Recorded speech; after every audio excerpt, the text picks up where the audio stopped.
महाराष्ट्र में कांग्रेस को लगा बड़ा झटका, हो गया बड़ा खेला।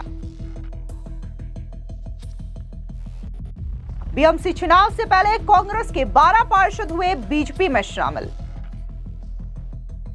महायुति की बड़ी मजबूती, उद्धव ठाकरे और राज ठाकरे की बढ़ी टेंशन। महाराष्ट्र में नगर निगम के चुनाव से पहले सियासी हलचल तेज हो गई है। बता दें कि बीएमसी चुनाव से ठीक पहले कांग्रेस को बड़ा झटका लगा है। दरअसल कांग्रेस के 12 निलंबित पार्षद भारतीय जनता पार्टी में शामिल हो गए हैं। इससे जाहिर तौर पर जहां महायुति को एक मजबूती मिल रही है राज्य के अंदर, तो वहीं दूसरी ओर कांग्रेस पार्टी और इसी के साथ साथ महाविकास अघाड़ी के लिए एक बड़े झटके के तौर पर देखने को मिल रहा है। बता दें कि महाराष्ट्र बीजेपी के अध्यक्ष रविंद्र चौहान ने इन पार्षदों को बीजेपी में शामिल करवाया है। बीजेपी में इन पार्षदों को शामिल करने के बाद प्रदेश अध्यक्ष ने सोशल मीडिया प्लेटफॉर्म एक्स पर एक पोस्ट शेयर कर इस बात की जानकारी दी। इन तस्वीरों में आप देख सकते हैं कि जो 12 कांग्रेस से निलंबित पार्षद हैं वो बीजेपी में शामिल हुए हैं। और इन पोस्ट में रविंद्र चौहान ने कहा कि बीजेपी परिवार की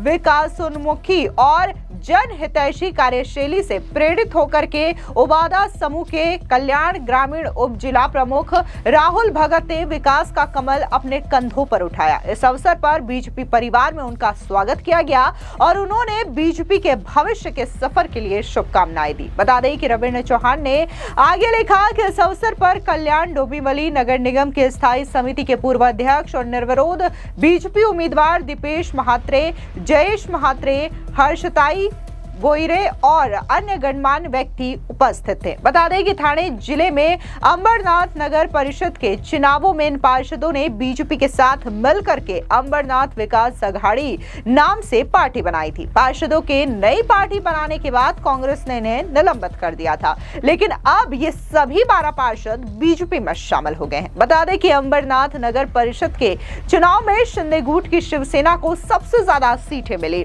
डेप्यूटी सीएम एकनाथ शिंदे की शिवसेना 27 सीटें जीतकर भी बहुमत के आंकड़े से 4 कदम पीछे रह गई। इस चुनाव में बीजेपी ने 14 और एनसीपी ने 4 सीटें जीती है। बता दें कि अंबरनाथ नगर परिषद के चुनाव में बीजेपी ने खिला कर दिया। बीजेपी ने इस चुनाव में सबसे बड़ी पार्टी शिंदे गुट की शिवसेना को दरकिनार करते हुए कांग्रेस और एनसीपी से हाथ मिला लिया और अंबरनाथ विकास अघाड़ी का गठन कर दिया। एक निर्दलीय को साथ में लेकर के इन तीनों पार्टी ने पार्षदों की संख्या 32 तक पहुंचा दी।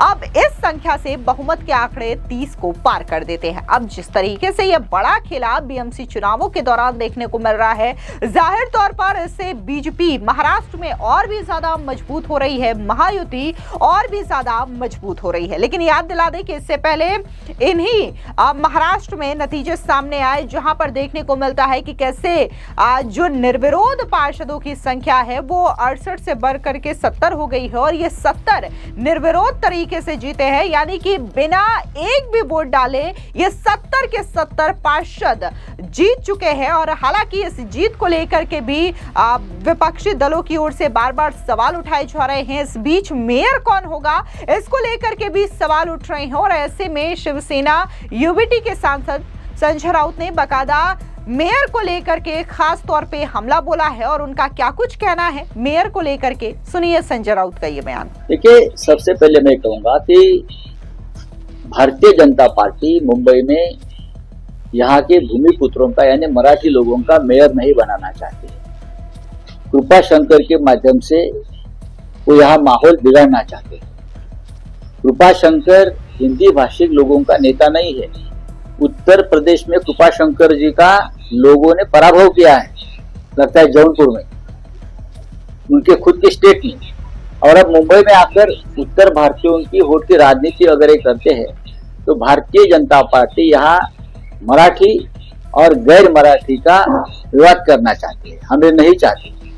यहाँ के हिंदी भाषिक शिवसेना को हमेशा समर्थन देते आए हैं, यहाँ के गुजराती भाषिक भी हमको समर्थन देते आए हैं। लेकिन जब उसने देखा कि पूरा मराठा एक हो गया है, पूरा मराठी मनुष्य एक हो गया है, तो ये मराठी गैर मराठी ये विवाद शुरू कर दिया। लेकिन मैं कृपा शंकर जी को और उनके जो आका बैठे हैं दिल्ली में और उनको कहना चाहता हूँ, मुंबई का मेयर मराठी होगा। वहीं दूसरी ओर केंद्रीय मंत्री रामदास अठावले का बयान भी बीएमसी चुनावों के मद्देनजर सामने आया है। क्या कुछ उनका कहना है, सुनिए रामदास अठावले का ये बयान। बीएमसी चुनाव को लेकर हमारे रिपब्लिकन पार्टी ऑफ इंडिया की स्ट्रैटेजी ये है कि मुंबई का महापौर हमारे महायुति का होना चाहिए, लेकिन रिपब्लिकन पार्टी ऑफ इंडिया को सीटें देने में उनको दिक्कत हो गई, क्योंकि बीजेपी और शिवसेना एक साथ आने से शिवसेना को 90 सीटें देनी पड़ी।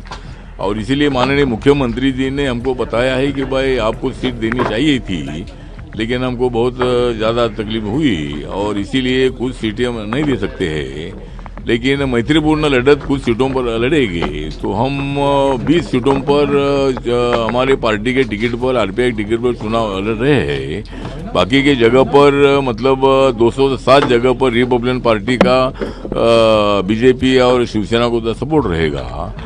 लेकिन माननीय मुख्यमंत्री जी ने रिपब्लिकन पार्टी को ये बताया है कि भाई आप कुछ सीटों पर मैत्रीपूर्ण लड़ो, लेकिन रिपब्लिकन पार्टी को एक एमएलसी में देने का वादा करता हूँ।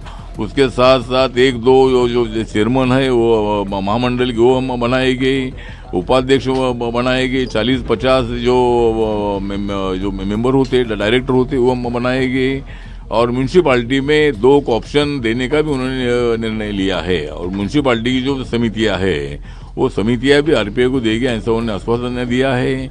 इसलिए मैंने निर्णय लिया है कि भाई महायुति से अलग लड़ने का फायदा नहीं, लेकिन कुछ सीटों पर लड़ रहे हैं, क्योंकि अभी आखिर के दिन ये सब मामला हुआ। इसीलिए 20 सीटों पर आरपीआई चुनाव लड़ रही है, लेकिन वो हमारे बलबूते पर लड़ रहे हैं। लेकिन कुछ 4-5 सीटें छोड़ने का वादा मुख्यमंत्री जी ने किया था, और जो अमित साटम मुंबई के बीजेपी के अध्यक्ष उनको उन्होंने हमारे सामने फोन पर बताया था। तो आज क्या अगर कुछ सीटें 4-5 छूटती है तो बहुत अच्छी बात है, लेकिन अगर ऐसा कुछ सीटें नहीं छूटती है तो भी हमारे बलबूते पर हम चुनाव लड़ेंगे। लेकिन उसके बदले जो सत्ता की भागीदारी देने का जो मुख्यमंत्री जी ने किया है उसके मुताबिक रिपब्लिकन पार्टी के कार्यकर्ताओं ने बताया है कि अच्छी बात है कि भाई सत्ता की भागीदारी मिल रही है, तो इसीलिए हमने एडजस्टमेंट की है। पुणे में हमारे पार्टी को 9 जगह मिली है, और पिंपरी चिंचवड़ में हमारे पार्टी को 6-7 जगह मिली है, उल्लासनगर में भी 7-8 जगह मिली है, कई जगह पर 1-2 सीटें हमको मिली है। और इसी तरह मतलब हम इस चुनाव में महायुति के साथ रहेंगे, और 29 महानगर पालिका में हमारे महायुति का जो मेयर है वो बनाने के लिए रिपब्लिकन पार्टी, बीजेपी, शिवसेना और एनसीपी के साथ रहेगी। ये मेरी पार्टी ने निर्णय लिया है। कुल मिलाकर के महाराष्ट्र में नगर निगम के चुनाव 15 जनवरी को होने हैं। खास तौर से जिस तरीके से मुंबई की सत्ता इस बार किसके हाथों में जाएगी, इस पर सभी की निगाहें टिकी हुई है, और इसी वजह से तमाम दलों की ओर से लगातार राजनीतिक बयानबाजी का सिलसिला जारी है। लेकिन इन सब के बीच में कहीं ना कहीं चुनावों से पहले महायुति काफी ज्यादा मजबूत नजर आ रही है, क्योंकि उनके 68 जो निर्विरोध पार्षद हैं वो जीत चुके हैं। हालांकि इस जीत को विपक्षी दल पचा नहीं पा रहे हैं, और उनका ये मांग है कि इस निर्विरोध जीत की जांच करवाई जाए। अगर ऐसा होता ही रहेगा तो कहीं ना कहीं जो लोकतंत्र है वो खतरे में आ जाएगा। आपको बता दें कि बकायदा राज ठाकरे की मन से हाईकोर्ट जाने का भी रुख कर चुकी है, और उनका कहना है कि जिस तरीके से ये निर्विरोध जीत हुआ है इसने लोकतंत्र पर सवाल उठाया है, चुनावी प्रक्रिया पर सवाल उठाया है, और ऐसे में ये लोकतंत्र खतरे पे चला जाएगा।